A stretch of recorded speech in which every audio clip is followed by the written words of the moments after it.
These shattered pieces once adorned sanctuaries across Europe, but today, even in their broken state, God has a plan and a purpose to use them for His glory. Grace Barlow understands brokenness. Today, she looks like your typical college student, but what she went through as a child is utterly distinctive. Every morning I threw up.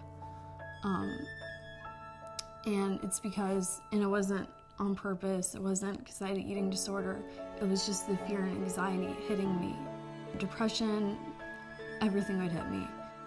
I would wake up in the morning, and it's like I never had peace. Never. For me, it was just hard because I didn't see. I just didn't understand.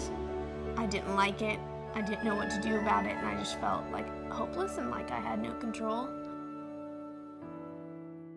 This thing was tormenting her. She was bound by her thought life to a point where it had physically taken over her body. It ended up in, emergency rooms they thought that she was having, a heart attack. And I remember at different times, she would come up and she'd be crying and she'd want prayer. And I thought, what's going on inside of her heart? Grace says her anxiety and depression were fueled by her thoughts. Like, if you eat that, then your mom's gonna die. Or like, if you do this, then, your salvation's gonna be taken away. You don't know what to do at 10 years old, and then when you constantly think about these types of thoughts, you start to believe them. It all began around the time her parents separated, and it lasted for years. For so long, like, I hadn't felt joy. I felt like, I don't know if this is a word, but like unfixable.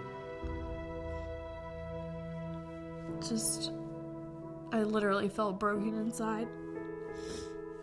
Grace's mom, Jean, takes broken church artifacts and combines them with minerals to create something new.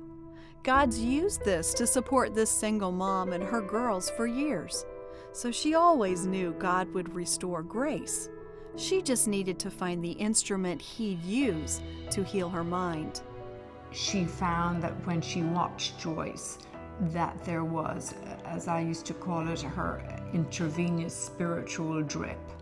And this was constantly giving her a peace, hope, that, there was light at the end of all of this. She showed that with Jesus dying on the cross, like, He was broken for us so that we could be made whole. And that spoke so much to me. As I was, watching Joyce and like reading The Battlefield of the Mind and focusing my attention on the Word, like, I started feeling more peace and like a little glimpse of freedom.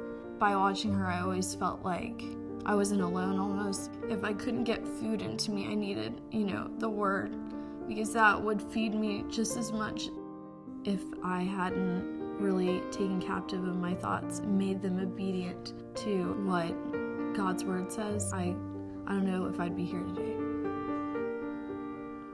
So today, this typical college student has a smile that truly represents the way she feels inside. It didn't happen just one Sunday. Jesus said that they'll lay hands on the sick and they shall recover. And so this was a recovering process for her. It was a process. It was a journey.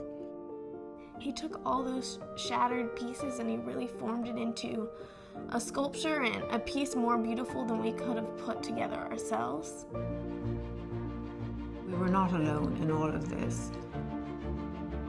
That God was able to use, this woman on TV to totally, bring her to a place that she is in today. He's a God of restoration. He knows how to take something which is totally broken and He can restore it to beyond, what you or I could possibly ever think or imagine. Brokenness, once, that word meant hopelessness for me. And then once I really started to realize what God had done for me on the cross, like that, just knowing that He was broken for me gave me hope.